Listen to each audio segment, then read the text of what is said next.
ಮದುವೆಯಾದ 5 ತಿಂಗಳಿಗೆ ನವವಿವಾಹಿತೆ ಒಬ್ಬಾಕೆ ಆತ್ಮಹತ್ಯೆಗೆ ಶರಣಾಗ್ಬಿಟ್ಟಿದ್ದಾರೆ. ಮನೆಯಲ್ಲಿ ನೇಣು ಬಿಗಿದಂತಹ ಸ್ಥಿತಿಯಲ್ಲಿ ರೂಪಾ ಮೃತದೇಹ ಪತ್ತೆಯಾಗಿದೆ.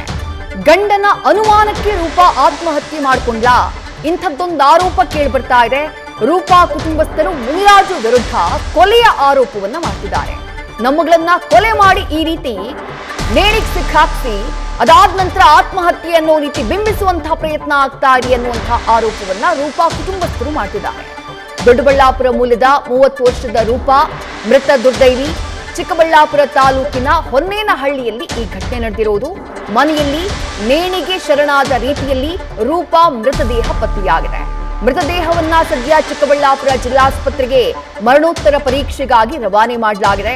ಶವಾಗಾರದ ಎದುರು ಮೃತ ರೂಪಾ ಕುಟುಂಬಸ್ಥರ ಆಕ್ರಂದನ ಮುಗಿಲು ಮುಟ್ಟಿದೆ.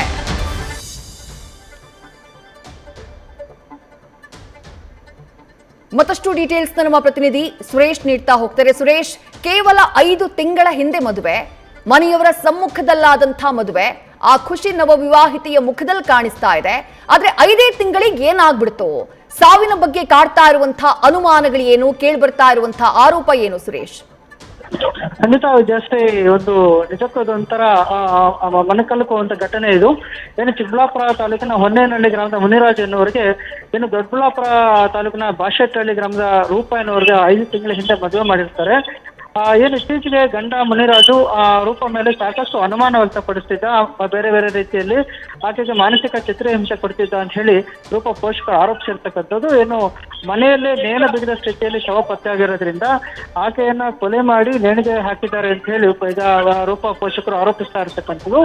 ಘಟನೆ ಸಂಬಂಧ ಈಗಾಗಲೇ ಚಿಕ್ಕಬಳ್ಳಾಪುರ ಗ್ರಾಮಾಂತರ ಠಾಣೆ ಪೊಲೀಸರು ಮುನಿರಾಜರನ್ನ ವಶಕ್ಕೆ ಪಡೆದು ವಿಚಾರಣೆ ನಡೆಸ್ತಾ ಇರ್ತಕ್ಕಂಥದ್ದು.